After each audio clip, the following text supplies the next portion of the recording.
Эрдүрдийн цагт аимшигтай хэрцгий нэгэн Они байсан. Они хүмүүсийг алж бүх зүйлийг устгаж сүдэхийг оролцсон. Гэхдээ түүнд садаа болох нэгэн байсан. Түүний нэр бол Момотаро. Одоо бидний мэдэж авах түүх ингэж эхэлнэ.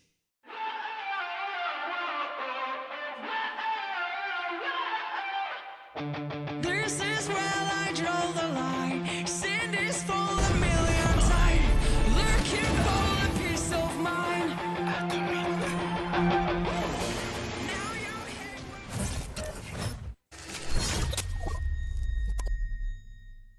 Аним эхлэхэд нэгэн хүү өрөөгөөрөө дүүрэн буу өрөө тавьчихсан. Уцаар чиний зодоонд оролцсонд уучлаарайч гэх шиг. Дахиад хөөгдчихлөөч гэх шиг. Тэгтээ хамаагүй гэд хэм нэг сууж байх болно. Энэ үед аав нь хөөгдчихсэн гинэ гэд ууртаа орж ирэнгүүтээ нэг сайн дэлсээд авна. Болч юм уу зөөлөг. Аав та дахиад үйлчлүүлэгчтэй ч гэсэн алдсан бидтэй гэж өрүүлсэн. Хүү аав руугаа яасан ч чам шиг хүн болохгүй. Цосон холбоогүйдээ баяртай байна гихчлээ нусан бацааны өсвөр насны синдром нь илэрч байна. Энэ үед утсан дуурч эвгүй уур амьсгалыг таслана. Аав нь архины захиалга авахар ярьж байхдаа хүүгийнхээ багийн зураг руу харахад хүүдээ маш их хайртай гэдг нь мэдрэгдэнэ.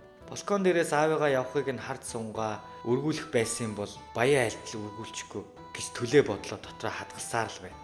Йоо энэ хүүхдийн нэрээ хиндэ ч хэлээд байгаа. Нэрээ тэр буунууд нь хин буу юм шиг байлаа шүү. Нөхөр өрөөндөө хийцгүрээд сууж байтал гадаа нэгэн тэсрэх дуу сонсох. Гайгаад эргээд тартал хар утаа шиг зүйл хөлнөөс нь татаад чирээд гаргаад ир. Манан дундаас One Piece адмиралууд шиг цамцаа тогчгсон нэг гар. Хөөш чи ичиносо шики мөн үү гэж асууж амжаа үгүй юу нөгөө хүргэлтэнд явсан аав нэрээд машинаараа төс хитэл мөргөнө. Галс машиндаа хүүгээ суулгаж аваад новш гэж тэд биднийг олчихлоо. Одоо гадаад явж галуу шууны мах эдий барий гэтэл тэр зур хүн та хүн дайраад алчглаа штэ бла бла бла гэдэл. Аав нь хүүдээ чи Онигийн цусыг өвлөж төрсөн ч төхөр. Тэр хүн бол Момоторогийн цусыг өвлөж төрсөн хүн гэж хэлж амжаа үгүй юу? Эднэр чи одоо хайшаа юм бэ? Дандаа хэрэгтэй мэдээлэл төр үсэрч гарч ирээд ах юм. Машин дээр нь үсрээд гараад ирлээ. Нөгөө нөхөр машин дээр нь гүйцэж ирээд дээрээс нь нөгөө хар утаа шиг зүйлээрээ машиныг нь бүрхэж аваад яг харахгүй зогсоход хүргэж машинаасаа үсэрч мөн. Энэ үед бид Момоторо нар Они нарыг хортон шавж шиг л үздэг. Заавал устгах ёстой оршихуу гэсэн хатуу үзэл бодолтой болохыг мэдэж ав. Нөгөө гар Шикийг барьцаалчихсан байж байх үед Момоторо болон Они нарын хэдэн мянган жил дайтаж ирсэн түүх үнэн байсан хэмээн үгүйсээр аав нь орж ирнэ. Аав нь мөн адил Момоторо байсныг мэдсэн Шики шок. Энэ ямар айтах үг вэ? Шики шок. Энэхүү дулаан эхэлж эхэндээ энэ тэнцвүүхэн үзэж байсан боловч яалтчгүй аав нь ялагдаж эхэлнэ. Цуяшаа хөгшин Онигийн л цустаа төрсөн болохоос биш тэр чинь ямар ч гэмгүй хүүхэд. Йоо гал ах бол үнэхээр MVP юм аа. Үнэхээр сайн байгаастай. Ийм шалтгааны улмаас тэр байгууллагаас гарч нуугдаж амьдрах сонголтыг хийсэн байна л да. Дайсан яг аавыг нь дуусгах тэр мөчөд Шикигийн нүднээс нь цус асгарч Шикигийн галзуур эхэлнэ. Онигийн цусны хүч болон Момоторогийн хар утааг удирдах байгаа төрөл зүйлүүд нь нийтлэг талаараа тухайн хүмүүсийн онцлогоос нь хамаарч бүгд өөр өөр хүчтэй байдгийг Шикигийн Момоторотой хийсэн тулаанаас харж болно. Ийхүү тулаан Шикигийн талд эргэж эцсийн цохилтыг хийж хувирлаа дууслаа гэж бодтол дураагч нь бүр амьд үлдээ зогсохгүй төхөж ирээд Шикиг маань алахыг оролдоно. Эцсийн удаа аав нь түүнийг өөрийнхөө бие зохицоороо хамгаалж хүүдээ Момотороч тэр Онигийн ч цуснд ялагдахааргүй хүчтэй болоорой гэд амьсгал хураана. Шики аавынхаа амьгүй болсон цогцыг тэврээд гашуудад сууж байхад нь ард нь гинт роликтой нөхөр гарч ирнэ. Цочоод эргээд тартал. Бам! Мань нөхөр сэрэд тартал амийг нь тагалчихсан, гар хөлийг нь сандалтаа уйчихсан. Гүндалаа ах шиг 1299, 1300 гэд нэг гар дээрээ сунаж байна. Роликчин гай бол хүчин сэргсэн Они нарыг олж Они байгууллагад тэнцэх хүчтэй эсхийг нь шалгадаг академийн багш юм байлээ. Өөрөө ярьж дуусаад мань хүний амны хаалтыг нь автал аавыг минь яасан ямар нэгэн болсон уу? Будаа олгож хувирган шүү гэтэл цамнаж гад. Аав нь Момоторо болохоор ингэж урлаж байгаа хэл та. Хор хүргээгүй л юм байлаа болно. Роликчин чимний амьдралын 35 секундыг дэмий өрлөө. Хасах нэг оноо. Түүний хувьд бол шалгалт хэдийн эхэлсэн бололтой. Нилээн хинхэх гар болтой шүү. Шики ямар ч байсан тайвширгийг шийдээд дээшээ хартал. Йоо энэ одоо яг яадаг царай вэ? Угийн чам шиг юм ойлгохгүй нөхдүүдэд таарсан нэг арга байдаг юм. Гэж хэлээд өгийн зөрүүгөө зангаагаараа боогод эхэлнэ. Хүчээр Онигийн цусыг нь гаргаж удирдах чадах эсхийг нь шалгаж байгаа юм байна. Шикигийн амьдралын ганцхан өдөр болсон зүйл шүү дээ. Мэдээж яаж чадах вэ? Чи тэнцээгүй л гэж аав. Роликчин чи толгоогооч тэр цусаач тэр ашиглаж чадахгүй. Хэрэггүй хүнийг дуусгах нь ямар ч ашиггүй гэж дайрахаар зэхэхэд Шики түүний бүгжөөрөө хурууга зүсэж цусаа удирдах байгааг нь харсан даруйда орой л нодоол нэг юм орж байгаа гэлтэй. Ямар ч л байсан гараа шалан дүүрж гүйж байгаад нэг буу гаргаад бууд. Аз гэж бодоод дуусгах гэх үед Шики маань галзууралтайгаа тэмцэн зогсоо. Ингэж нэг юм роликчингоор чи ойны байгууллагын цэргийн сургууль болох Разазу академид арий гэж тэнцлээ. Энд бид Момоторо нарын эсрэг тэмцэх бэлтгэл хийдэг.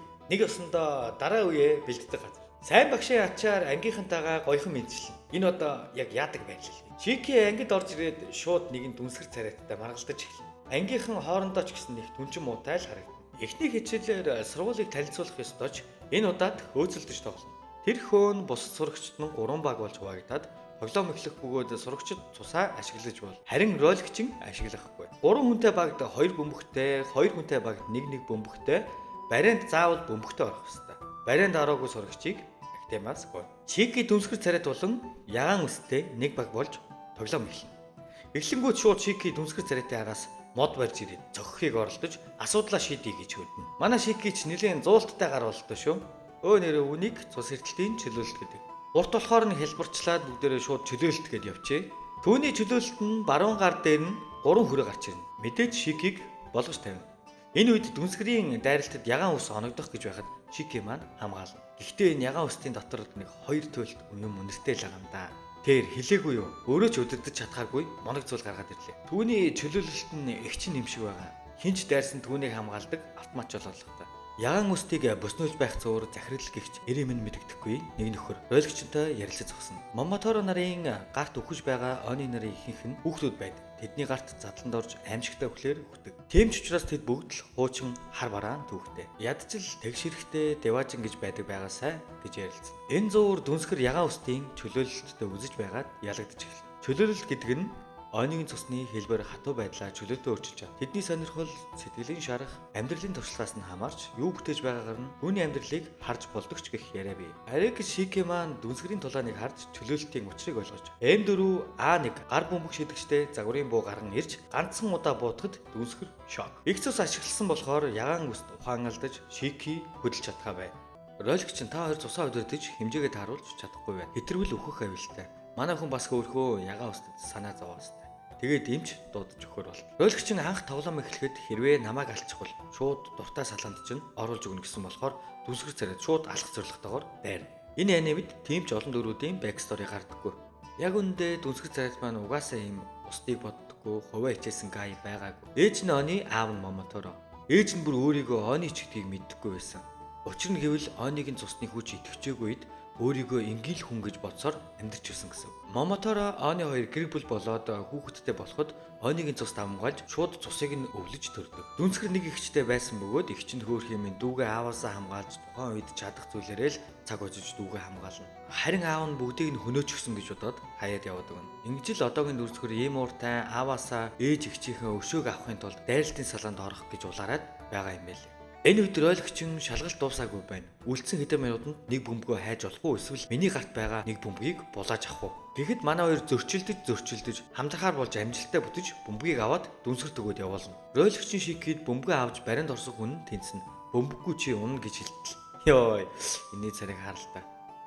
Шики шокроод байж байтал дүнсгэр чамд өртөө үлдэж чадахгүй гэд буцаад гүгээд хүрээд ирнэ. Гэтэл нэг жижигхэн ямар ч амтан гэх юм бэ нэг илдүүтэй зүйл. Оны нарын шуудан зөөдөг их л хурдан амт юм гин. Шууданд Кёто дэх оны нарын байгууллага руу Момоторо нар дайрсан тусламж хүссэн мэдээлэл ирж. Ингээд сурагчид маань тийшээ дэмжлэгийн салааных нь туслаж дадлага хийхээр явна. За ингээд тэд Кёто дэх оныгийн дэмжлэгийн салааны нууц баазд ирлээ. Тэр хооронд Момоторо байгууллагын хоёр нөхөр оныгийн 3 дугаар салааг бүтнээр ихчихсэн. Энэ хоёрыг одооноос Томо жижигэ гэж дуудана. Бас нэг нохоо сармагчин гуруулаас хольж гаргаж авсан камерата. Тэр нь зөвхөн онийг л. Томо нь арай гайгүй. Жижиг нь оныгийн биеийн бүтцэд задлан хийхдээ бүр донтчихсон. Жинхэнэ гаж навших бол. Дэмжлэгийн салааны Ахмад эмчгээд нэг хүүхэмсэг нөхөр академикныг өгтөж аавна. Ямар ч тач манайхан хувцас солиод тусламжийн ажлаа эхлүүлнэ. Баазал халлага болсон газраас 2 гаргүй 2 хөлгүй болчихсон. Нэгэн оны ирсэн байх ба хүүхэмсэг ир зүгээрч нэг салааны Ахмад болчихоогүй гэдгээ харуул. Гар хөл хоёрынх нь нэгийг нь сонгуулад эдгэж өгнө. Төвний чадвар нь өөрийнхөө цусаа уулгаад оныгийн эдгэх чадварыг хурцгадаг. Гэхдээ их хөвж болохгүй. Оныгийн бие нь даадаггүй учраас нэгийг нь сонгуулсан юм байна. Манай роликч нь Томо жижигээ дээр очичихсан, жижигэгийн өрхөнд орсон гэдгээ мэд. Жижигэгийн хүч бол цогцонд хар утаагаа шингээж түүнийг удирдах. Үнийг нь мэдэхгүй ойны нар бааз руугаа зөөчихсөн байсан. Ингэснээр жижигэ баазын барьшлыг мэдээд авчихсан. Томоогийн утааны чадвар бол хаалт гаргах. Тэр хаалтаа хүссэн зүйлээ оруулж бас гаргаж чаддаг. Мөн нэлээдгүй хүчтэй. Ройлогчин дагуулуудтай хориод дэмжлэгийн салааны бааз руу яваад өгнө. Дэмжлэгийн баазд жижигэгийн удирдах буй цогцнууд босоод ирчихсэн. Манай хэд үзэн. Шике маань буу барьчихсан духанд нь сум зоогоод гүгээд. Жижигэр байгуулгаас нь уцаар ярьж Шикийг бусдаас онцгой гэх мэдээл ярина. Судалж үзмээр байгаа нь элт мэдгэхээр заваан царай гарга. Дүнсгэр хөгөмсөг 92 цогцос шатаах зуух руу явж байтал. Жижигэ томоо хоёр баазад ирчихсэн. Томоо баазыг бүсэлж байхдаа яг таарч хүүхэмсэг ирүүлдэж дүнсгэрийг мэдээ өргүүлэхээр зүгтаал. Эмч гуайг томроод ахаар нь овоо үзэх юм байх та гэж бод. Юу вэ? Хэдэн секундэд л дуусна. Мамоторо нөрөө бүсэлж авчихад нөгөө царай муутай камерын дараахан нэгээр жижигэ нууц хөзрөө авчруулжээ. Эн чи одоо ямар гэчийн тэвэрлэх аргагүй. Дүнсгэр буцад дээр ирээд мэдээлэл хуваалцж байтал камерын нар аль хэдийн хүрээд иржээ. Энэ их тэмээ сурагч шар уст. За түүнийг одооноос шар устай хаваасаа гэж дуудана. За арай богинохноор шууд хаваасаа л гэжээ. Гэтэ жоохон эвдэрхий хаваасаа заяа. Залууга өгтөл нь халамжилдаг гэх юм ааши.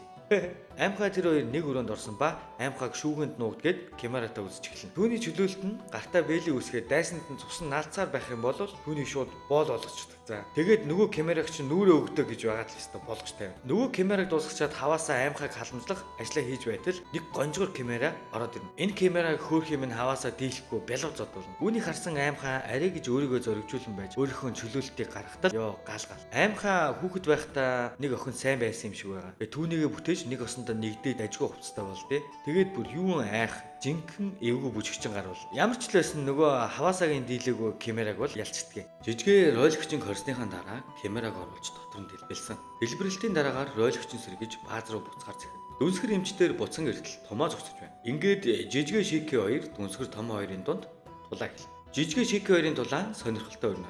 Жижигэгийн нууц хөзөр нь хуучин хамтран зүтгэгч болох Момоторо бөгөөд ойныг үзэн яддаг нэг. Түүнийг өгснийхэн дараа жижигэ цогцыг нь босгон ирж хар утааныхын чадвар болох татах хүчний скиллийг нь хэрэглүүлж тулалддаг арга барилтай. Өрсөлдөгч нь хоёр Момоторотой нүүр тулж байна л гэсэн. Шики яаж чадахгүй ялагцаар л байна. Бүр төлдөө өрхөд бид нэг зүйлийг мэдэж ав. Гэхдээ аним дээр нэлээд өмнө л гарсан л да. Энэ үед нь хэлвэл илүү сонирхолтой болох юм болов уу гэж бодсон.